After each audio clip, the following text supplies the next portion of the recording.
Fall off. Okay, if you're listening, what's poppin'? We've never done any type of thing like this ever before, so this shit is weird.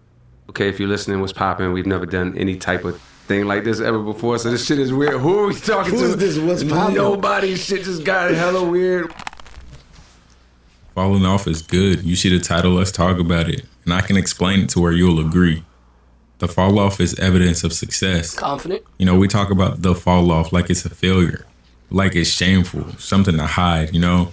Like, once you're not at your peak anymore, everything before it just suddenly just doesn't count all of a sudden, you know? But I feel like that mindset is backwards because you can't fall from somewhere you were never standing, you know? And most people never even get close to the heights required to When you experience put it like a that. quote unquote fall off. So maybe, just maybe, the fall off isn't an embarrassment. Maybe it's evidence, you know? It's evidence of heights unseen by most. So we give it the title of falling from so high. We give it a brand. And honestly, if it wasn't the fact that we lose money with falling off naturally, it wouldn't have this negative connotation behind it.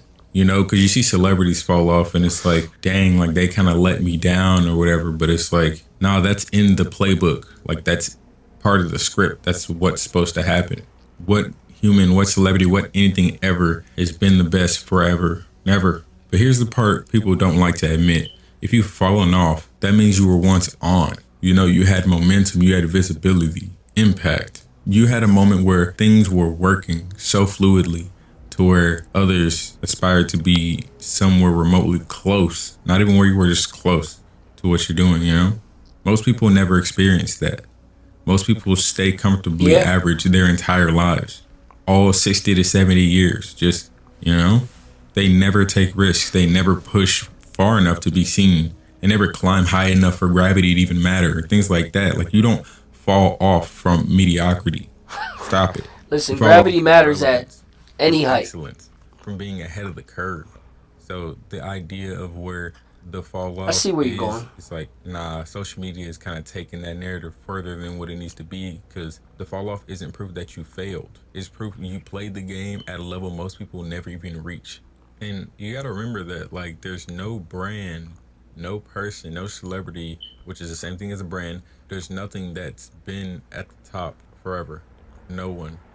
We've been really sold a lie that success is linear. You know, you'll keep on working, you get to the top. You get to the top, you keep working just as hard, if not harder. No one can ever take your spot. It's like, nah, it was just been sold a lie. Once you reach the top, you're supposed to just stay there. That longevity means permanent dominance, and it's like, that's just not how life works. That's not how nature works. That's not human nature, and that's definitely not how humans work. So everything moves in cycles. Seasons change, markets shift, trends die, energy fluctuates, people evolve. The world that we've created, based on numbers, strictly on numbers and numbers that need to be high, there's no version of reality where someone stays at their peak forever. Even legends have chapters where they're quieter. Even icons fade from the spotlight. Even the greatest eventually step back, you know? So falling off isn't a glitch in success, it's built into it. It's literally part of the equation. It's the strategy. Another weird thing about falling off and the fall off is it's more of a reality check than a death sentence. We treat it like when somebody's like, oh, they're falling off, it's not that big a deal. It's really just like your numbers are lower than they used to be. Genuinely that simple. The fall off humbles you. You know, it strips away all that noise, the hype, validation surrounding it and stuff, the outside applause, and the only thing that's left is just you're the naked truth, you know, like who you are without attention, without momentum, who you are when things aren't being handed to you anymore to the same degree or at all. That's uncomfortable, but it's also powerful because now you get to ask real questions. Did I love what I was doing, or did I love how it felt to be praised? Was it your purpose or just a moment, a time? You want to climb again, or do you want something different? You know, it gives you time to think, see clearly, pivot. The fall off gives clarity, and clarity is more valuable than constant motion. Hey, if you like what you're hearing, hit that like, because, like, why not? All right, let's get back to it. But let's talk about another aspect of the fall off. Most people never even risk the fall. Here's a part nobody likes to talk about. Most people play it safe, specifically because they're afraid of falling off. They'd rather never rise than risk being seen declining. They'd rather stay invisible than be visible and imperfect. They'd rather avoid ambition than confront the vulnerability of changing, so they just settle. They stay small and they cap their potential. Not because they lack talent, no, not often, but because they fear what comes after success. You know, if you've fallen off, it means you were brave enough to aim high, brave enough to be seen, brave enough to try. If you ain't aim too high, you aim too low. That already puts you ahead of most people. And with being ahead, you do have a higher chance of succeeding, which means you have a higher chance of falling off. But don't forget, falling off with grace is a skill. Anyone can rise when everything is working, but falling off, that reveals character. How do you move when the spotlight dims, you know? How do you talk when the room gets quieter? This is what we should see in celebrities. When you want to actually see who they really are, see what happens when their numbers go down. How do you treat yourself when the applause stops? When the spotlight dims, are you tweaking out on the person moving the spotlight, or are you just like, that happens with lights? You know, the room gets quieter. Are you... Hey, and that happens to a lot of our favorite artists. And even mine. I'm guilty. I'm guilty by association because I'm with y'all. I understand many artists have come and they hit us with a hit and they were out of here. And then from there, they had motion. When you have motion, bro, you have options. You have access, accessibility. Let's say that. Not even you have options. You have accessibility. You can get better producers. You can find better connections. You can find better writers. So all of these things are going to either help you to elevate your sound and elevate where you're going, or maybe could hurt you, depending on how, you know, if you're using it, all the tools at your disposal the right way, it should elevate you. But what happens when you drop that album and it doesn't do those numbers, and you didn't have the 3 years, the 6 years, the 8 years like some of us that were going and trying, and we put out 4 mixtapes in one summer and it got no views. And we put out another one the next year and we gave it even more time and more effort, and we're working jobs and we're going through the hate, and we see how people look at us when we say we're an artist, a singer, a rapper, and we see how people don't really think that it's possible. And we what I'm saying is the process and the journey, on one end, it molds you, and then what happens, like the man said, what happens to the person that didn't go through that sifting and shifting process, and they shot up and they were out of here, and now they do bad numbers. They put an album out and it does bad. It's interesting to see how they maneuver moving forward, because it's not easy, bro. You say what you want. Oh, I don't care what people say. Oh, if I got money and I drop something and people don't like it, I'm happy. I'll keep it moving. I'll make another bangers. But if that's the case, then why do we not see it happen? A lot of times people would do poorly on an album, whatever, music, a song, and everybody's looking at them sideways like, oh man, all that person's been dropping is garbage, trash, or that person's album was trash, or that person fell off right away. And that person see in the comment section, that person, even if they don't see the comment section, that person has a team that sees the comment section. And when you're at a table, when you bring things to the business table and you're talking to people, and you can see it, you can see the look in your assistant's eyes, you can see the look in your producer's eyes, you can see the feeling of that they've been reading the comment section and they want to know what's our next move, because we didn't fall off. We know you didn't fall off. So what do we do next? And a lot of people don't know how to deal with that. And you mix substance abuse in the picture, whatever substance. I don't want to talk about it because it ain't my business. But you mix substance abuse in the picture, and you mix not the best support system. See, that's why it's beautiful when I see certain rappers and artists who maneuver in this game and keep close ones. Cole is a fine example. Jay is a fine example. Day Ones, Drizzy's a fine example. NLE is a fine example. These are guys who keep, and NLE is walking around, just so y'all know, with Mama Dukes, like management. And the reason why that's important is because you need that. You need that to stay grounded for sure. But there's different ways to stay grounded and to know where you come from and to stick to who you are. So you need that. You need loved ones and people who, you know, they don't look at Drizzy as Drizzy. They look at Drizzy as Aubrey. You need that. But you also need family and day ones around you so that you can have someone that doesn't look at you because they don't look at Drizzy as the boy. They look at him as all. They're not reading the comment section and feeling like, oh man, what's gonna happen? Oh, is this really is this the end? The dynasty? No, they know you're great. What you've done is great, and what you do from here is only gonna get better, or it's always gonna be great. To us, it's always gonna be great, and you need that. And the reason why that's important is because when you're in that room, bro, and you feel like it's so easy to get in your head, and then you start going. Now you see a team, your team is acting shaky.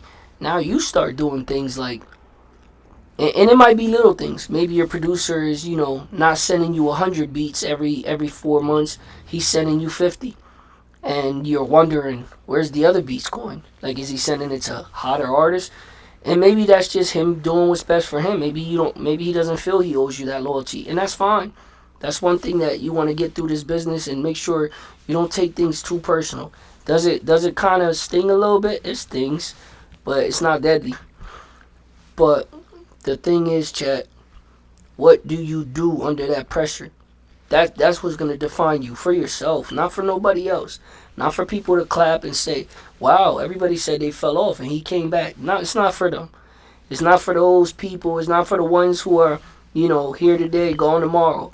On this side today, next day flipped. It's not for them. It's not for any of that. It's not even for a comment section. No, and you don't have to get to a point where you're so angry you're lying to yourself. Oh, the internet isn't real. It's not. It's not real. But would you be saying that? You gotta ask yourself. Would I be saying that if the comment section was on my side? Probably not. So don't even go the route of, what's not real or what's negative. Go the route of what's true to myself. What's true. Keep making good music. Keep doing what I do. That's it. It's such a simple answer to it. But again, chat, I had to pause it because he made a great point. What do people do when they didn't go through the growing pains? That's the best way to put it. Like, there's artists that me and you, I could play a song from them, and you would go, man, that person is good. And one of us can go, what happened to them? Sometimes it's that. Sometimes it's different. Sometimes they walk through doors that they didn't like what people were offering or the game. Some people just one day wake up and say, there's more to life than this. I've done well for myself. I don't need to take this. I don't need to prioritize this every single day the way I used to. And when you're not in the gym every day, yeah, your jump shot is gonna be different when you shoot next time. It's just natural. But yeah, chat. It is important. What do you do in growing pains? What do you do when you feel like people are trying to tell you that you're not where you used to be? Man or female, what do? You keep your head up, and in a sense, you put your head down. You put your head down because you ignore what's going on around you. You ignore the faces people are making, even the ones trying to put a smile on, but really you can read right through it, and you're like, oh, you think it's over too. So you put your head down, but you keep your head up, your spirit head. You know what I mean? You keep you up, positive. That's not easy though. So make no mistake. It's not like, oh yeah, the people who never gave us another one or never came back strong or never redeemed themselves, they're weak. It's not about that, bro. And if you think that, then you haven't been through nothing.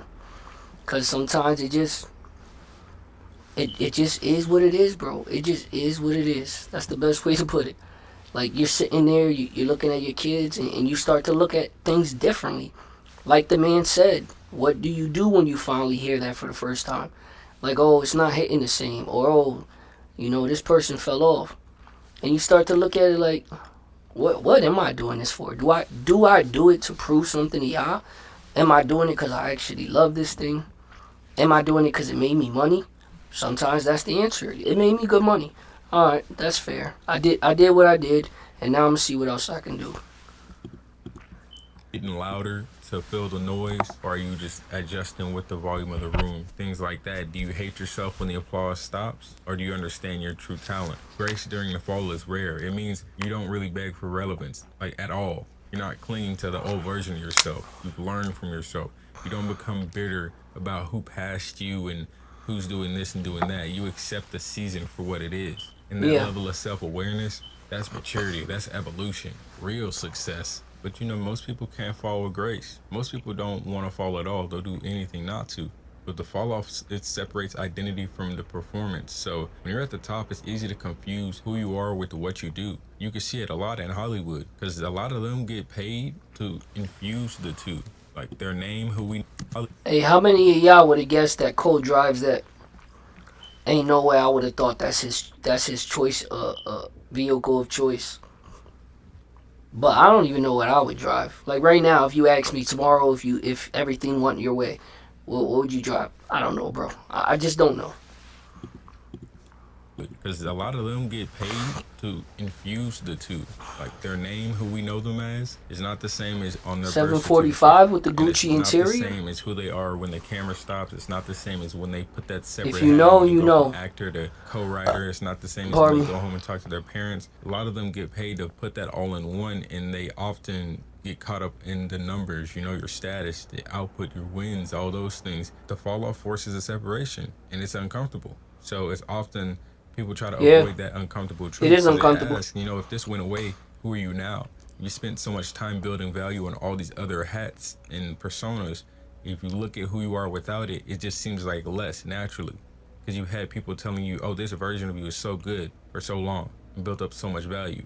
And that question is uncomfortable, but it's necessary. Because people who never experience a fall off often collapse when success finally leaves. So people who've already fallen, they've survived the loss once. They know they're more than a moment, a time, an experience, a year, a award. And you know why? When you're successful enough and understand yourself enough, you realize falling off does not erase the climb. And this is important because your fall does not invalidate your rise. The work you put in, it still matters. People still listen to the bangers. People still watch the old fire movies.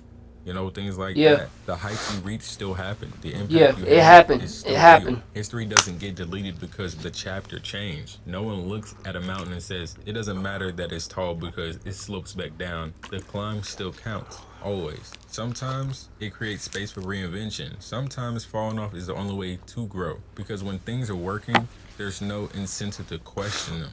But when momentum slows, you finally have room to reflect, to pivot, to refine, rebuild differently. Some of the greatest second acts come after a fall off. Yeah. Not because people failed, but because they finally had silence required to evolve. Here's another truth. Not every fall off needs a comeback. Sometimes the win isn't returning to the same height, it's finding a better one, a healthier one, a quieter one maybe, more aligned one even. Growth doesn't always mean higher. Sometimes it means going deeper, and that's still success. So falling off really is just like a receipt at the end of the day. It's proof that you tried things, Explain new yourself. things, risked things, potentially it all, reached for new heights, experienced something most people only talk about trying, maybe even just think about. And that Yeah. matters because the real tragedy isn't falling off. The real tragedy is never climbing high enough for falling to even be possible. You got people stepping off the curb, laughing about how someone's falling off a skyscraper. So if you've fallen off, or if you're falling off, you might think that's gonna be end all, be all, whatever. Don't wear it like shame. Wear it like evidence. Embrace it. Leverage it. Because it's evidence that you were once up there. You were once up high enough to teach others to some degree, right? Evidence that you had ambition enough to ascend, excel.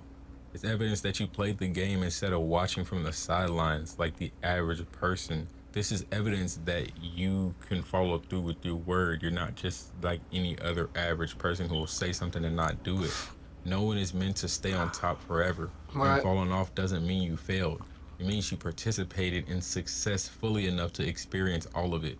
The rise, the peak, and yes, the fall. And that makes your story real. Now that's my take on it. If you like what you heard, hit the like. If not, you gotten this far and you don't like. You should have said first. It makes your story real.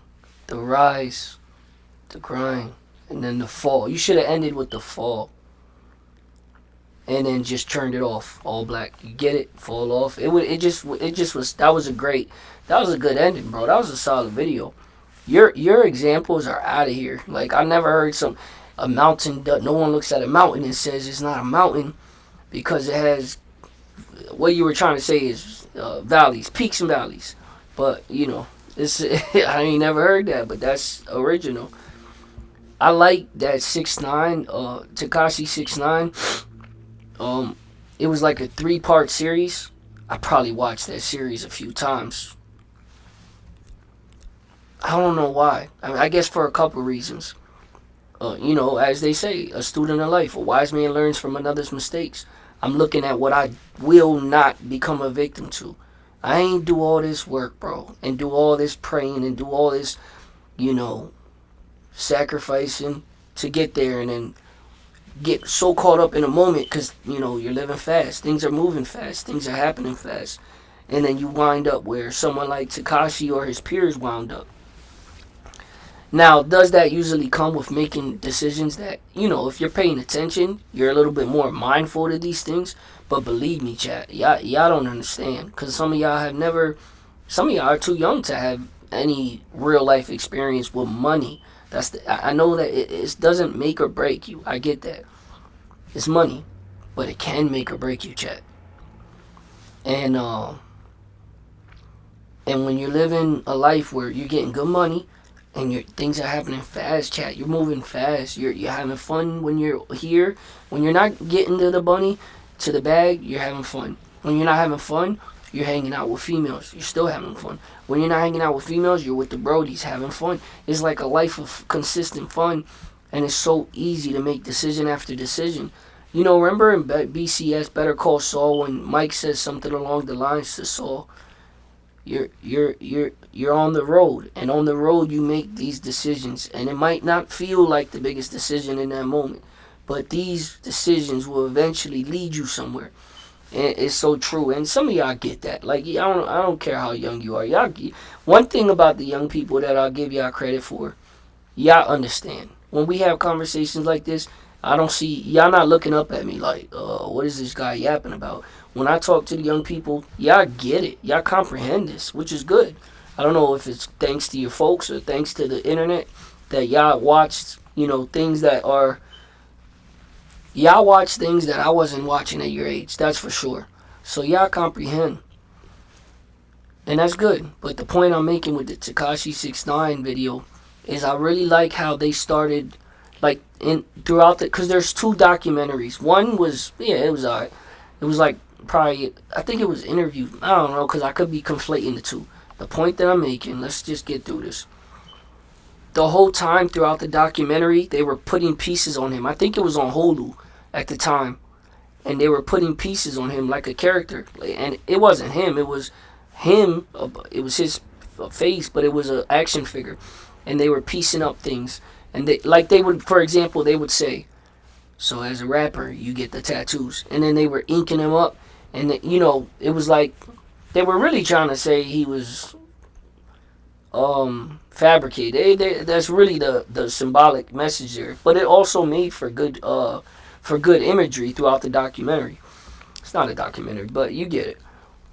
And it's so true, chat. The reason why I use that example is because in this game, especially in this hip-hop game, and that's one thing we all feel like is ours. So we're going to always come back to that because we feel like we can all relate to this.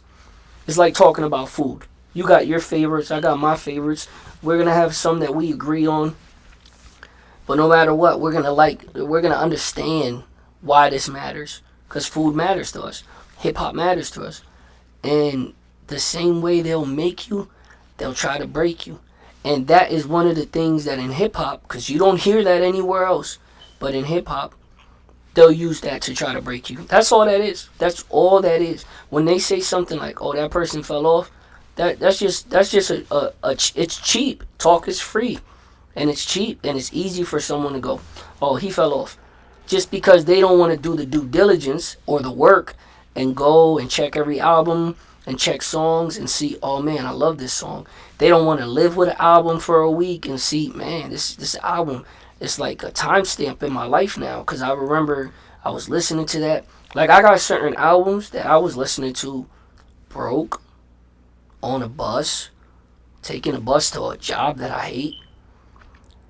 Going through things with my woman at the time when I was with someone. Like, these are timestamps, and that's the beauty of the album.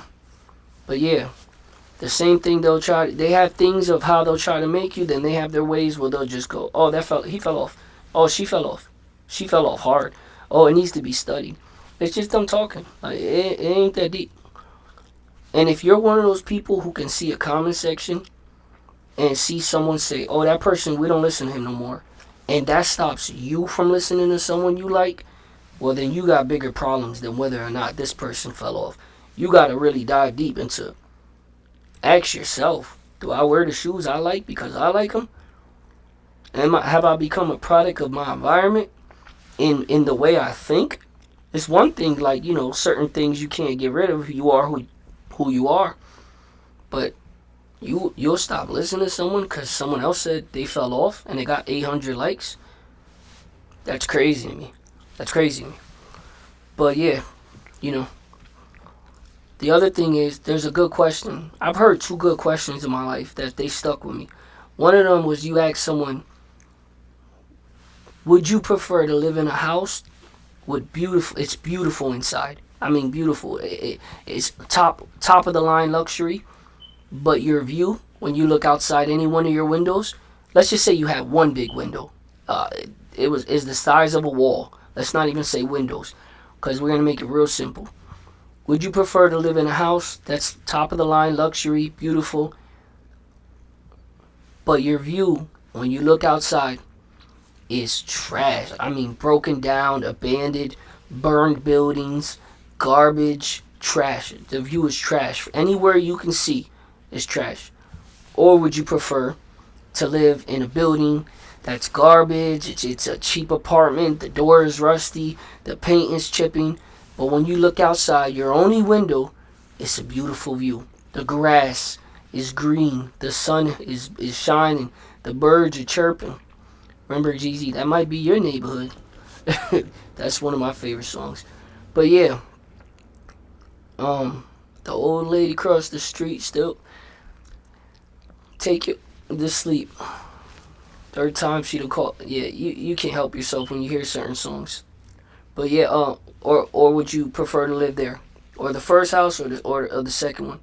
And they break it down why that question has like if you decipher it, has a little bit of a message of what it says about the person, but it's not always going to be guaranteed. Some people just have their preferences. But that's a question that always stuck with me. And the other one was, what's better, to have it and then lose it? You lived the life, you had money, you were driving fast cars, you were driving your dream cars, you were hanging out with some of the most beautiful women in the world, you were spending money, whatever it is, whatever success to you. You had luxury, you were with your loved ones every day, you were traveling the world with your loved ones, you were eating fine dinners with your loved ones. What is better, to have it and then lose it for whatever reason, or to try to get it and never get it at all? To never have had it at all. That's an important question I think we should ask ourselves. I was going to tell you my answer and why I think that, but I think we're just going to end there. It's just 2 questions. Go ahead and ponder. Think about it. Yeah, I'm not going to give y'all my answer. And it matches what we're talking about, because the fall off, quote unquote, is having it. Is having a, oh, you're a has-been. But at least I have been. At least I have been. And I know that the mindset is, especially from the young guys, and it should be like this. The mindset is, oh, I can always get it back. It should be like that. You should be hungry enough and willing to do the work again and get it all back. But that's like cheating. That's like asking a question and then you switch it up. Don't use that part in this question. When you ask yourself this, don't use, oh, if I get it and I lose it all again, I'll go get it again. No, that's fine. But just answer from a mindset of, the person that lost it can never get it again. Is that worse? Or at least they had it. They experienced it. It's just some solid questions. Some critical thinking. Some homework. Take that home. Alright, chat. Get out.